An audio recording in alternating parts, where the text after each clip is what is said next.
I'm Sunny Williams. I'm up here on the International Space Station. So this is Node 2. This is a really cool module. Of course, most of these modules you'll see they have 4 sides, and they're put together. That way we could sort of work on a flat plane, either a wall, a floor, another wall, or the ceiling. But you know, again, all you have to do is turn yourself and your reference changes. The reason I'm bringing that up is because this is where 4 out of 6 of us sleep. And so people always ask about sleeping in space. Do you lie down? Are you in a bed? Not really, because it doesn't matter. You don't really have the sensation of lying down. You just sit in your sleeping bag. So here's one sleep station right here. I'm going in right now. You can follow me if you want. So I'm inside. It's sort of like a little phone booth, but it's pretty comfy. I've got a sleeping bag right here that we sleep in, so we don't have sort of like a little bit of a cover. We don't fly all over the place.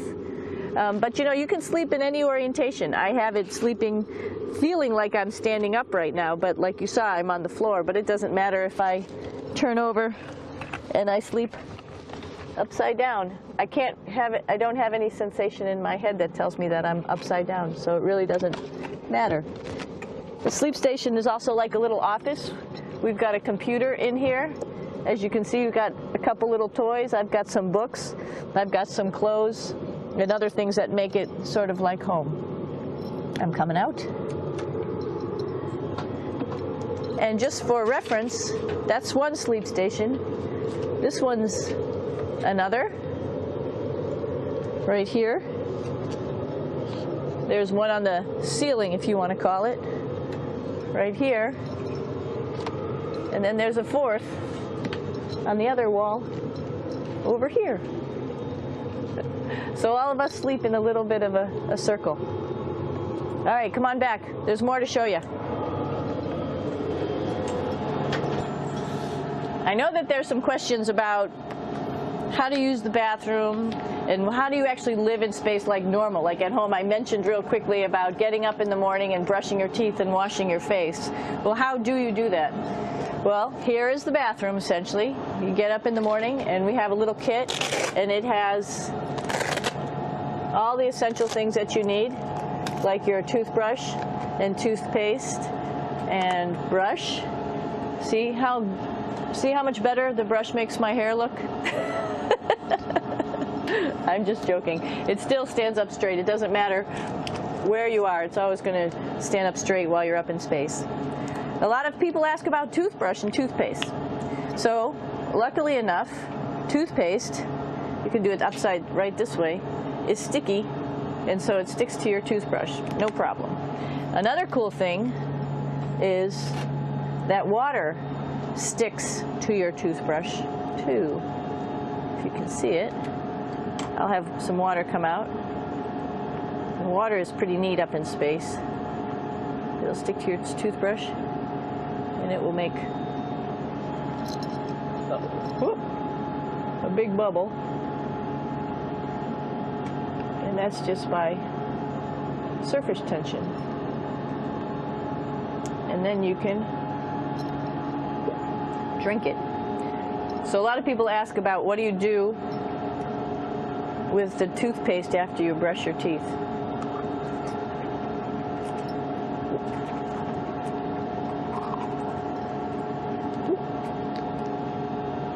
Two options.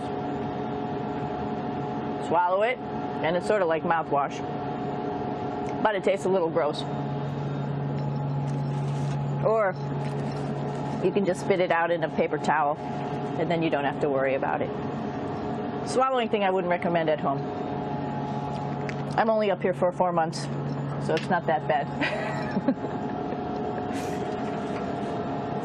One of the most pressing questions about living in space, of course, is the bathroom. So let's take a look at that little piece of work. Come on in.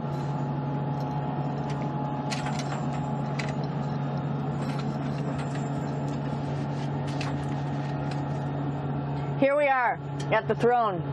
This is awesome. You might see the little, you might have noticed the little moon on the outside. This is our orbital outhouse right here.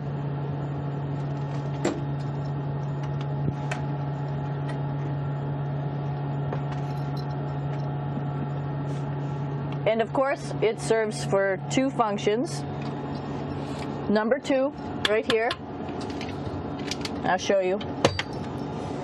But you see it's pretty small, so you have to have pretty good aim, and you be ready to make sure things get let go the right direction. And it smells a little bit, so I'm closing it up. And that's, of course, for number 2. And this guy right here is for number 1. So they're sort of two slightly separate functions, but you can do a little, essentially both, by hanging on right here and doing number 1 and number 2. I might add it's color coded so you really don't get it mixed up, which is nice. This is yellows for number 1. And of course you do have your privacy. There's a little door, so other people know that you're in there.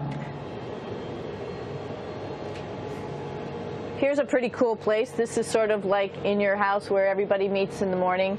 After you wash your face, brush your teeth, you want to find something for breakfast. And this is our kitchen. You might notice there's all sorts of foods here. It's like opening the refrigerator. You got all your different stuff that you want to have: drinks, meats, eggs, vegetables, cereals, bread, snacks. And that's a good place. That's where you find all the candy. Side dishes, and then some little power bars just in case. So we have all this type of food. Some of it is dehydrated, and so we have to hydrate it, fill it up with water. Some of it is all ready-made, and then all we have to do is heat it up. So something like this, I'm pulling out barbecued beef brisket. Pretty yummy. Not only is this food made in the U.S., but we also have food here from Japan. We've got Russian food. As you can see, all these red containers are filled with food that's from Russia. And then we get some of our specialty stuff, some things that we like, some of our favorite stuff that your family can send up.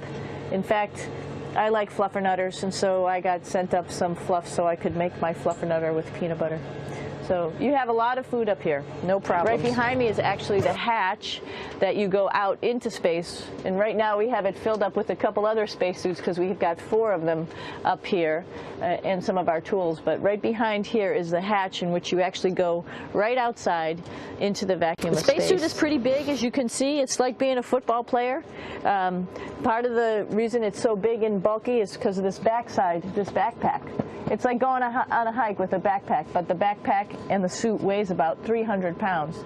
Luckily in space, nothing really weighs anything, so you don't feel that it's so heavy. But we need to have such a big suit because that guy back there is essentially the heart of the spacecraft. I call this actually a spacecraft. It has all the oxygen for you. It has all the carbon dioxide removal system for you. It also has a heating and cooling system to make sure to regulate our body temperatures while we're outside. It also has a computer, so it tells you on a display here if there's anything that's going wrong with the suit, if we're running out of oxygen, if we have too much carbon dioxide, or any type of electrical problem. So it's a pretty awesome little spacecraft, and actually got to go out, use my little spacecraft a couple times, and it worked like a charm. Lucky that it works very nice. You might want to see what the helmet looks like. It's pretty cool too. We don't usually go out like this, so you usually can see when the helmet's open. So you can see what it looks like inside. Somebody's little head would be inside of here. So you can see, you can turn your head all the way around while you're inside of there, but the helmet stays still. So that's determines how far you could see. And it's usually pretty sunny out there, so we have to wear our sunglasses, and this is our sunglasses right here, which make you look pretty cool.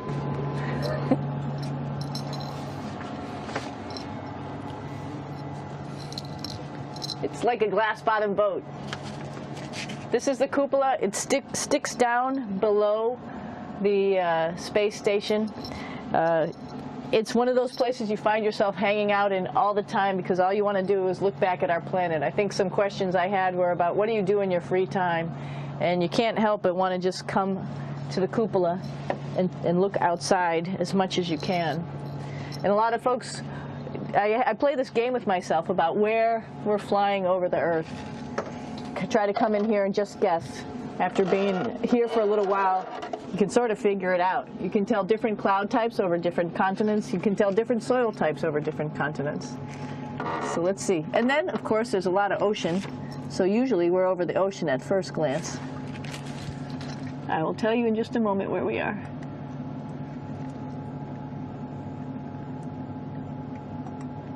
Whoa. There we go. So right now we are right over Africa. It's a little bit cloudy, as you can tell. So we're right over the continent of Africa. Hey, what's that? I think that's a Soyuz spacecraft. That's the spacecraft that's taken us home to planet Earth today. Oh my gosh. We might have to go take a look at that. That's pretty cool. It's a little bit smaller than the rest of the spacecraft, the space station, so you'll see if we go there, it'll be a little bit more crammed. But we're going, you can look all the way back to the back of the spacecraft, which is where the Russian segment is, and then you could look all the way forward to the front of the spacecraft, where the Japanese laboratory, the European laboratory, and the American laboratory are, and then back to the solar arrays where we started in this morning when we were looking out the Japanese window.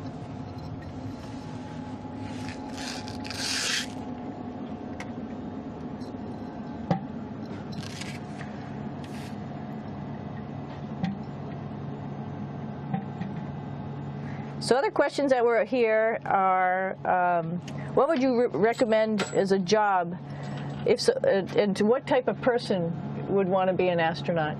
I think people who would like to explore, of course people who like math and science, that's what this is all about.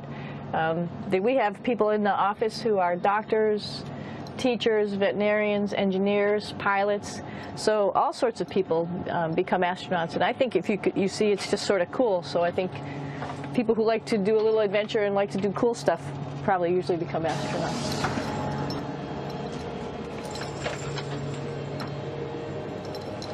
Hey, Aki, what are you doing down there? Crashing things. This is one of the cool things about space, too. It sort of looks like there's a big old hole here, but you don't even think twice about it. You could just jump over the hole, or if you want, you can go jump into the hole. I'm coming down. Woo!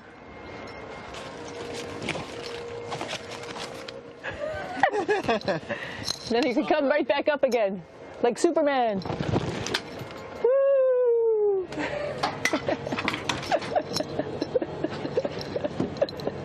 We're lucky we have a really cool big space station that you can fly around in. That's actually called the PMM. You might have saw it out the window. It's a big silver canister.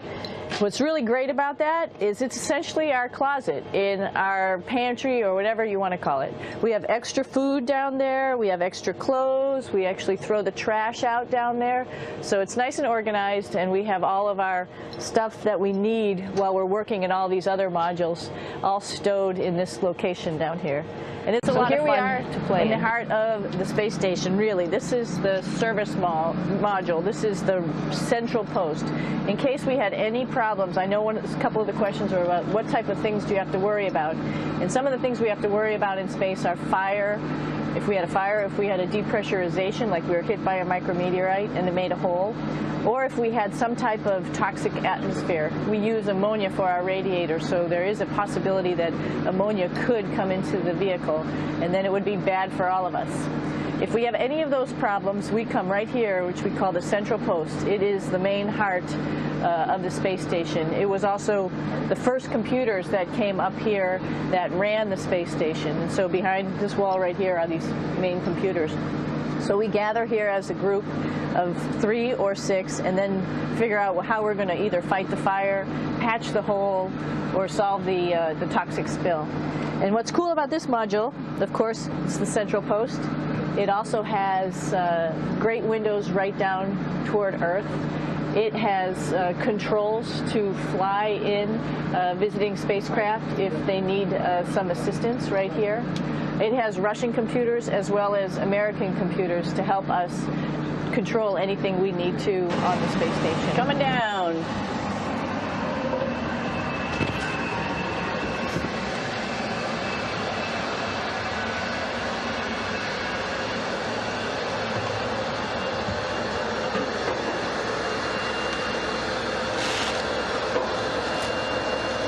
It's a little tricky getting in here.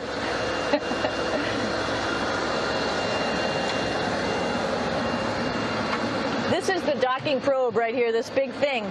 This helps us connect to the spacecraft. This probe actually sticks into this cone, and that's how the spacecraft, our Soyuz, becomes connected to the ISS initially. That is then replaced by clamps, which are around here, that will allow the two spacecraft to be stuck together. And then you can remove the probe and the cone.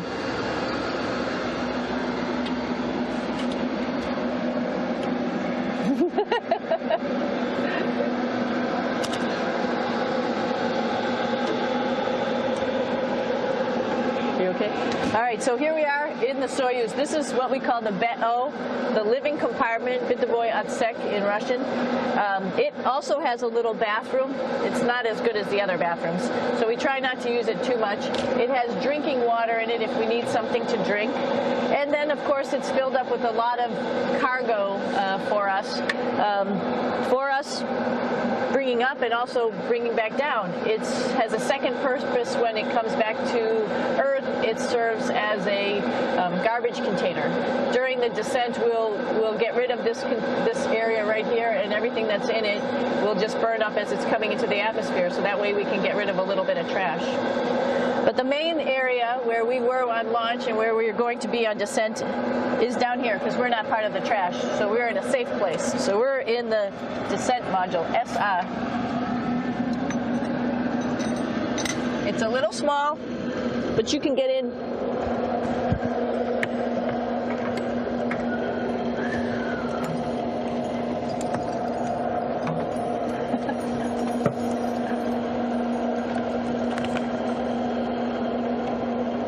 Not sure how well you could see in here.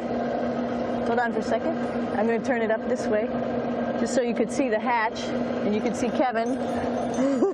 It's a little bit small, but we'll come in and show you around. You coming in? Probably not. Okay.